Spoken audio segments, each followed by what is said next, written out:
प्रणाम। सचमुच क्या मुख्य संभव है, we are living in a materialistic society and surrounded with numerous problem hazards. तो मन में हमारा कंट्रोल नहीं है, तन में कंट्रोल नहीं है। आत्मा का बोला कृपा होने से ही आत्मा का धर्म होता है, वो परमात्मा से मिलना है। आप बोलते हैं कृपा आने से ही उसका ये, तो हमारा बॉस में तो फिर मतलब कभी भी नहीं है। जब तन मन हमारा बॉस में नहीं है तो आत्मा का आप बोलते उनका धर्म है, परमात्मा से मिलना है। तो कैसे मतलब इसमें हमारा रोल कहाँ है?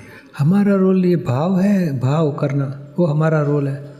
हमारी इच्छा भाव है, भाव इच्छा भी नहीं, भाव हमारी इंटेंशन। मुझे ज्ञानी मिलना चाहिए, मुझे ज्ञान पाना है, ये भाव पकड़ो। तो भाव से क्या है, संजोग मिलेंगे, निमित्त मिलेंगे। भाव नो कॉन्ट्रडिक्शन, मिलेंगे तो अच्छा है, नहीं मिलेंगे तो हरकत नहीं। स्ट्रांग भाव करो, नहीं मुझे प्राप्ति करनी है, ये देह छूटने से पहले मुझे आत्मा का ज्ञान प्राप्त करना है और आत्मा का ज्ञानी मुझे मिलना ही चाहिए। मुझे वो ढूंढना है, आत्मा का ज्ञानी कौन है, वो कैसे भी मुझे वो मिले। और आप तो भाग्यशाली हैं, आज आत्मा का ज्ञानी आपके पास भुवनेश्वर में सामने से आ गए हैं। आपकी तैयारी होनी चाहिए, मुझे आत्मा का ज्ञान प्राप्त करना है और मुझे मोक्ष का पुरुषार्थ करना है।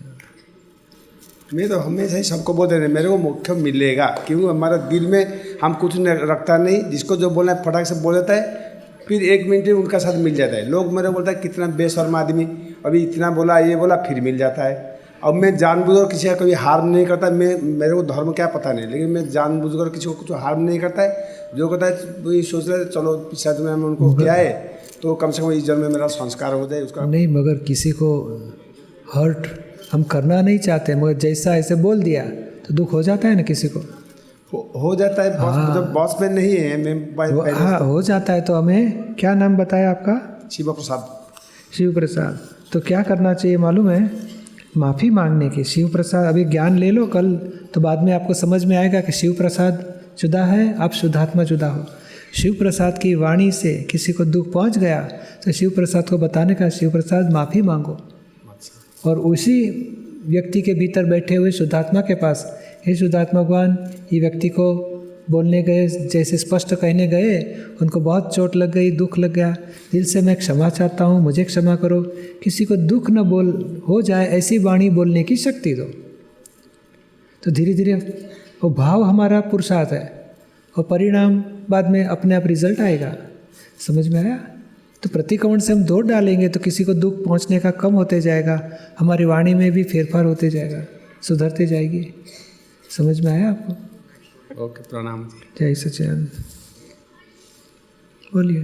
हेलो, जय सच्चिदानंद। हाँ जी, क्या नाम है? मैं गौतम सरकार हूँ। बोलिए। मैं कोलकाता से आया हूँ। हाँ जी। एक्चुअली आई थिंक इन 2008 मैं ज्ञान लिया, तो बीच में कभी कभी प्रैक्टिस भी छोड़ दिए थे, बाद में फिर लिए।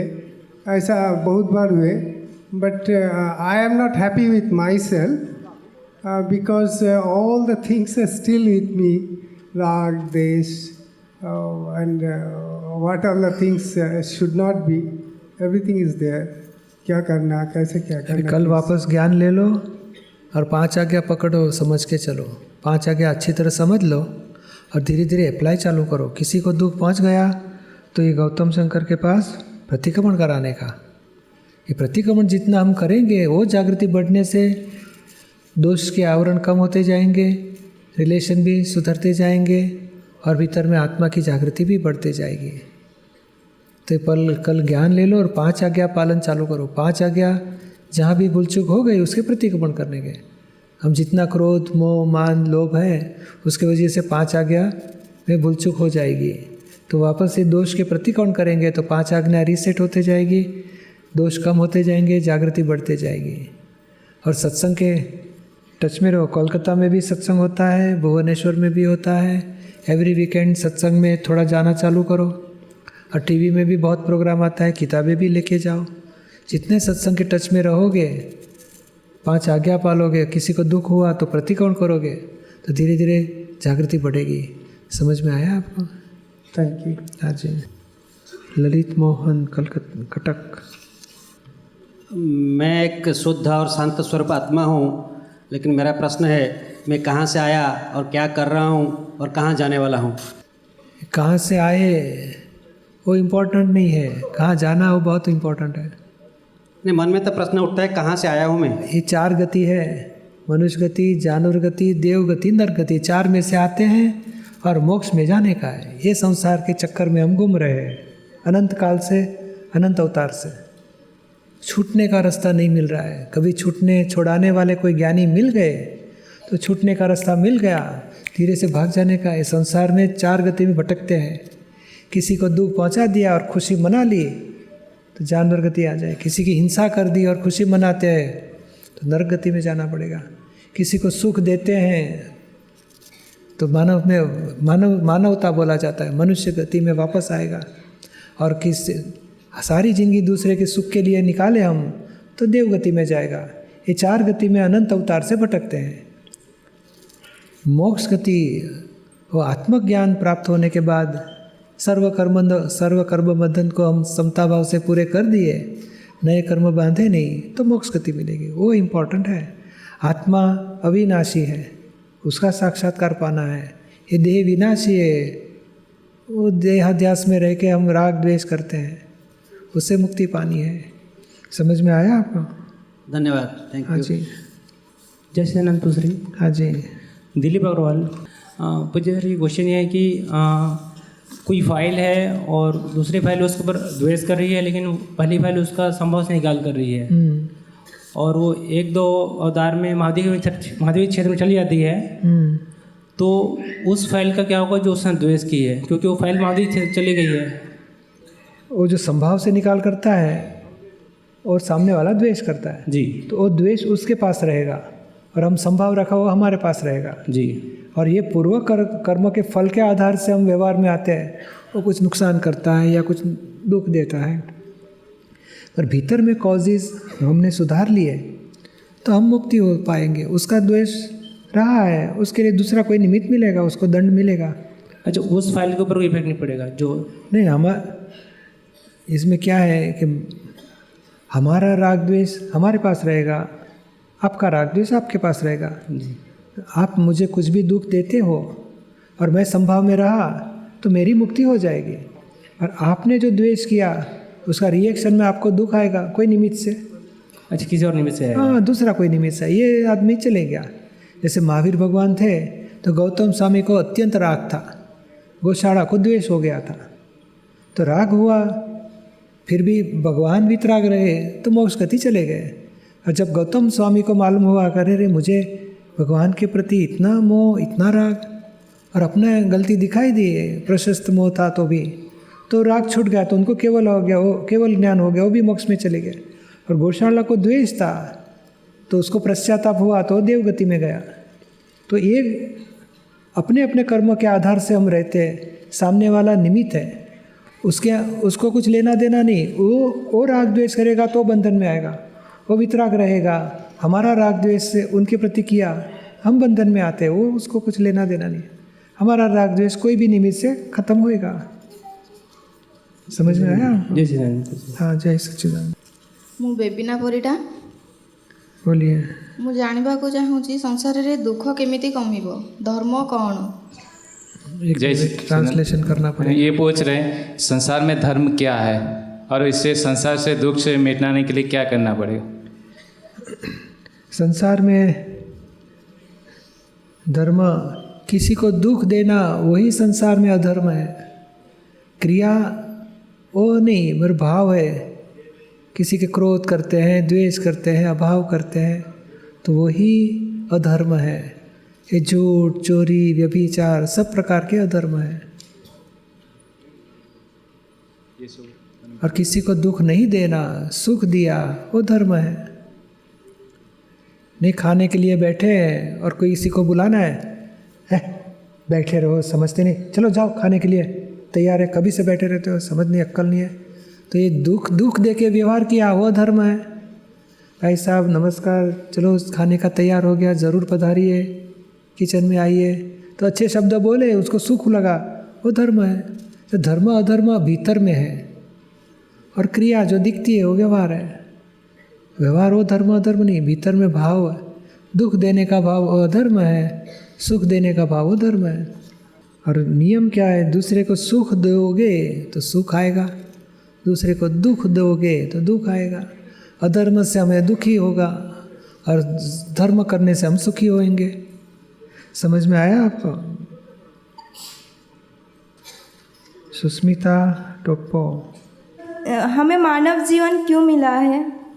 हाँ, मानव जीवन वो तो क्या है कि अज्ञानता से हमने राग द्वेष किए, गुनाह किए, उसका दंड रूप ये जीवन मिला है। क्रोध मान माया लोभ अहंकार ममता से दूसरे के साथ राग द्वेष किए, उसका फल स्वरूप से देह वाणी विचार मन सब मिला है। अभी इस जन्म में नए कर्म बंधन न हो जाए, मुक्ति पाने वो ध्येय लक्ष्य में रखने जैसा, वो जीवन का ध्येय रखना है कि मुझे छूटना है इस संसार से, जन्म जन्मांतर के चक्कर से। वो भावना करो, वो निश्चय करो। और एक क्वेश्चन है, शादी करना क्या पाप काम है?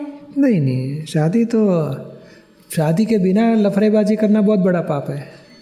शादी में पाप नहीं है, पाप, क्योंकि एक विषय भोग में तो अनंत जीव मर जाते हैं। मगर अभी ये हस्बैंड वाइफ नॉर्मल जीवन जिए, एक दूसरे को समाधान पूर्वक, एक दूसरे को दुख न दे और संबंध में रहे पति पत्नी के, तो नॉर्मल जीवन अच्छा है, वो पाप नहीं बोला जाएगा। शादी के बाद क्या हमें मुक्ति मिल सकता है? हाँ, वो ज्ञान में रहने से मुक्ति मिले। शादी होना हो तो देह का हिसाब है, शादी होना या शादी नहीं होना वो तो कर्मों का हिसाब है। और अज्ञानता छूट गई तो मोक्ष मिल सकता है। कितने लोग शादीशुदा है फिर भी मोक्ष का ज्ञान में रह सकते हैं आज। जय सच्चिदानंद। जय सच्चिदानंद। जय सच्चिदानंद। हाँ जी। ब्रह्मानंद प्रधान फ्रॉम बरगढ़। मेरा एक सोशल क्वेश्चन, शादी के पूर्व लड़का और लड़की का जातक मिलाना जरूरी है या नहीं? ओ, जिसको इच्छा है तो मिलाएगा। आपके बेटे बेटी की शादी हो गई कि बाकी है? सब कुछ बाकी है। बाकी है तो मिलाने का तो मिलाओ। बाकी कितनी भी शादी ये सब मिलाते हैं, कुंडली सब चेक करते हैं, फिर भी दुख सुख का हिसाब किसी का कम नहीं होता है, भुगतना ही पड़ता है। उसमें तो कर्मों के हिसाब से मिलती है। वाइफ और हस्बैंड एक दूसरे को मिलना कर्मों के हिसाब से, और राग द्वेष के हिसाब भुगतने का लिए तो आसपास में शादी होती है। जय सच्चिदानंद। सरोज मिश्रा, बोलिए। देवलोक स्वर्ग नर्क इसका क्या कोई प्रमाण है? प्रमाण है, मगर ज्ञानी की दृष्टि से, बुद्धि की दृष्टि से मुश्किल है। ज्ञानी की दृष्टि से समझो कि नहीं, एक आदमी ने बॉम्ब फेंका और खुद भी मर गया, सबको मार डाला, तो क्या उसकी वो गुनाह का दंड नहीं मिलेगा उसको? मिलेगा। मगर कभी हम तो देख नहीं पाते, वो तो चला गया मर गया, तो नहीं, कुदरत छोड़ती नहीं है। ये देह छोड़ के वो भीतर वाला कर्म बांधने वाला गुनाह करके चला गया, तो कर्म का दंड उसको भुगतना पड़ेगा। और दूसरा क्वेश्चन है, कहीं से भी मतलब ऐसा उम्मीद नहीं रहता है कोई मेरे लिए कुछ करे नहीं करे, या बच्चे सिर्फ इतना रहता है सही रास्ते पर जाएं, कुछ ऐसा नहीं रहता है कि बदले में कुछ मिले, तो ये क्या गलत है? एक एज अ फर्ज हर जगह काम करते हैं तो हरकत नहीं है। हम फर्ज और मोह में अंतर है। हम मानते हैं हम फर्ज अदा करते हैं, मगर मोह से हम फर्ज अदा करते हैं, और मोह में आग्रह हो जाता है, अपेक्षा हो जाती है, और अपेक्षा पूरी नहीं हो गई तो द्वेष भी हो जाता है। और फर्ज किसको बोला जाता है कि हमारे पड़ोसी का लड़का है, 3 दिन हमारे पास छोड़ के गई हो उसकी माँ, तो उसके साथ कितना हम राग द्वेष करते हैं, और हमारे लड़के के साथ कितना राग द्वेष करते हैं पढ़ाई के लिए।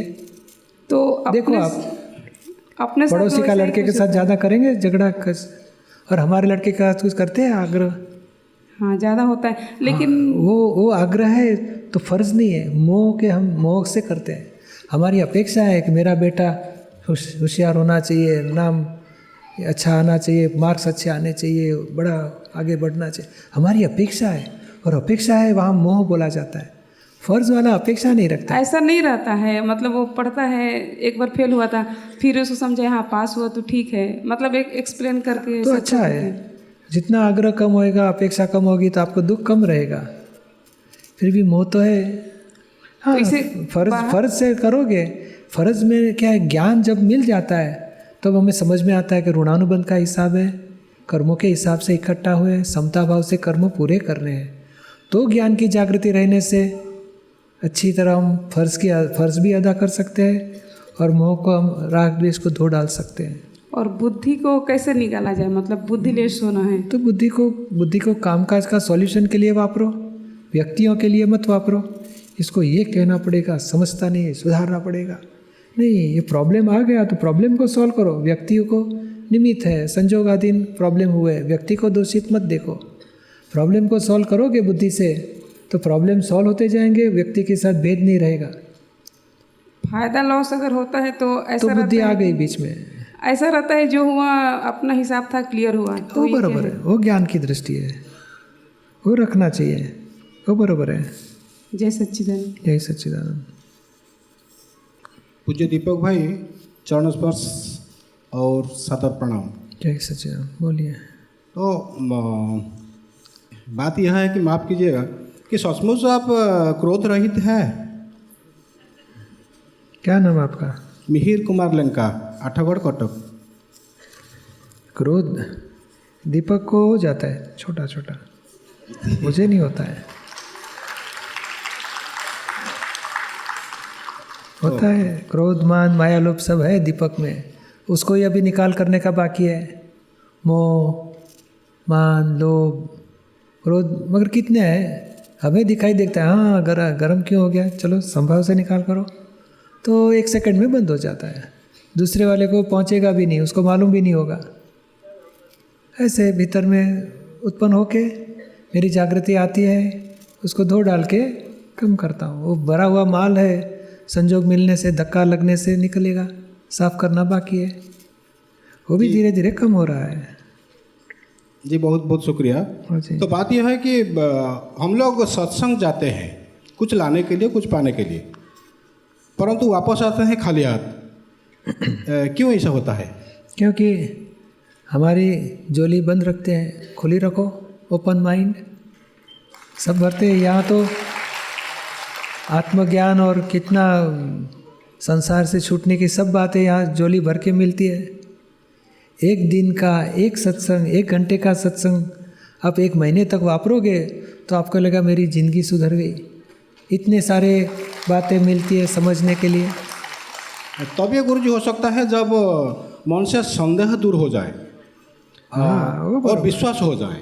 हाँ, मगर बात यह है कि आजकल सच्चा साधु और ढोंगी, तो उनने पहचानने के लिए जो शक्ति है, पहले उन शक्ति की जरूरत है हमें। हाँ, वो क्या है, हम जी बोलिए। वो सत्संग में आते रहो तो समझ में आ जाएगा। और दूसरा तो क्या है कि सच्चा है कि ढोंगी है, अच्छा है कि बुरा है, हमें क्या प्राप्त करना है वो हमारी समझ में होना चाहिए। दुकान में तो सब लोग बाल बेचते कि नहीं, माल बेचेंगे नहीं। हम बोले रेशमी, ये सब रेशमी है, मादर पाट का कपड़ा दे देंगे आपको, कॉटन का दे देंगे। तो आपको 2 पहचान होनी चाहिए, मुझे क्या प्राप्त करना है और प्राप्त करने वाली चीज़ कैसी है, उसका परिणाम मुझे क्या मिलेगा, वो दोनों आपकी समझ में होना चाहिए। भले कोई गलत साधु मिल गया तो आपको अनुभव होगा कि नहीं, ये रास्ता गलत मिला, मुझे ये नहीं चाहिए, मुझे दूसरा कुछ चाहिए, मुझे ऐसा कुछ चाहिए संसार में रहते हुए भी दुखों से मुक्ति हो जाए, ऐसा कुछ मुझे चाहिए। दूसरे के पास जाओ, भले 2-4 महीने 6-12 महीने बिगड़ेंगे, पर अनुभव तो मिलेगा कि नहीं, मुझे जो चाहिए यहाँ नहीं मिला, मुझे चाहिए शांति। और क्रोध की दुकान होगी, हम उसको पूछने जाएगा तो इधर क्यों आया, इधर शांति रखो, चले जाओ यहाँ से, तो मालूम हो जाएगा ये क्रोध की दुकान है, हमारी शांति नहीं मिलेगी यहाँ। तो अलग अलग दुकान पे जाके चेक करना पड़ेगा। और हम तो यहाँ बताते कि शुद्ध सोने की दुकान और फ्री ऑफ कॉस्ट, यहाँ मोक्ष की दुकान है और फ्री ऑफ कॉस्ट है। अमूल्य की मूल्य हो नहीं सकती, अमूल्य चीज़ हम बेच भी नहीं सकते और आप उसकी कीमत भी नहीं दे सकोगे, क्योंकि अमूल्य है। आत्मा अविनाशी है, अमूल्य है, शाश्वत है, उसकी क्या की मूल्य आप दे सकोगे? तो यहाँ मूल्य देना भी नहीं है, हम लेते भी नहीं हैं, फ्री ऑफ कॉस्ट।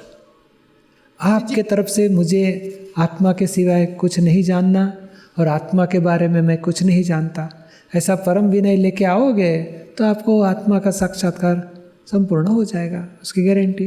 जी, सत्संग का मतलब तो ऐसा ही है, हम इसी कुछ भावना लेकर ही सत्संग जाते हैं, कोई भक्ति के लिए नहीं, बल्कि मैंने वहाँ से लाने के लिए ऐसी कुछ चीज़ हमें नहीं मिलती है ताकि हम उस चीज़ को साथ में ले जाएं। हाँ, तो समझ ले का के दूसरे दुकान बदली करने की ज़रूरत है जी। दूसरा क्या कर सकते हो, जिंदगी चले जाएगी तो वही तो, मगर अनंत अवतार चले गए उसमें एक ज़्यादा।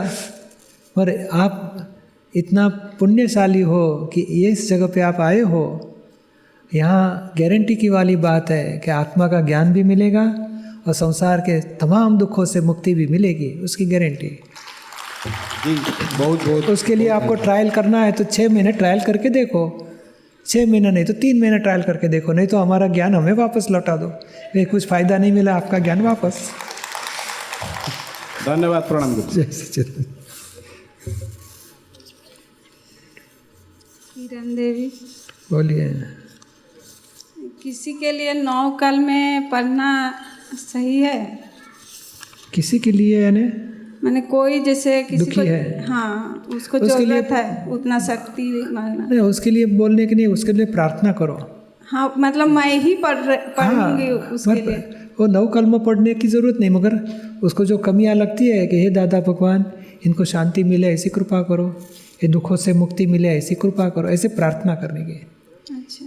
हाँ, 9 कलम तो हमारे जो भाव है कि कोई किसी को दुख हो गया, ऐसे व्यवहार हो गया तो किसी के प्रति अभाव तिरस्कार न करूँ, ऐसी मुझे शक्ति दो, ऐसी भावना कर।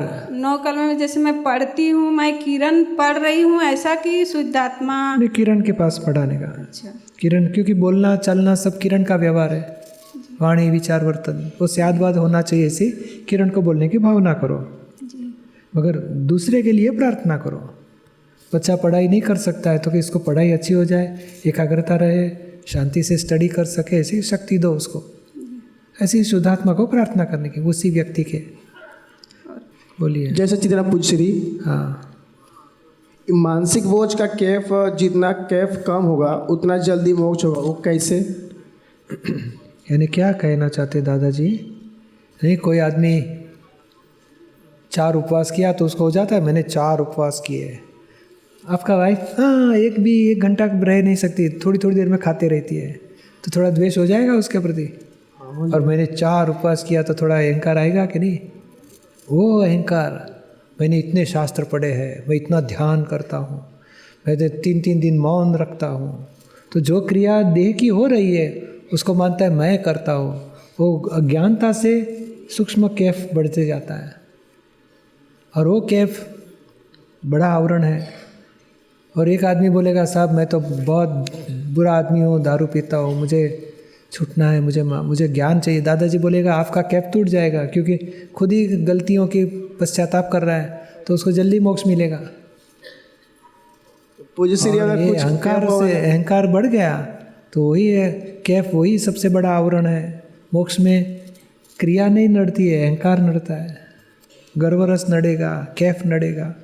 तो अगर मेरे में कुछ भी कैफ होगा तो कृपा करके उस उतारने की कृपा करें। कैफ तो क्या, मैं जानता हूँ मैं बहुत ऊंचा आदमी हूँ, ये सब फालतू लोग हैं, तो कैफ बढ़ जाएगा। हम दूसरे के पॉजिटिव देखें, दूसरे को अप्रिशिएट करें तो हमारा कैफ उतरते जाएगा कि नहीं, हमारा भी हम लघुत्तम भाव में रहेंगे तो अहंकार कम होते जाएगा।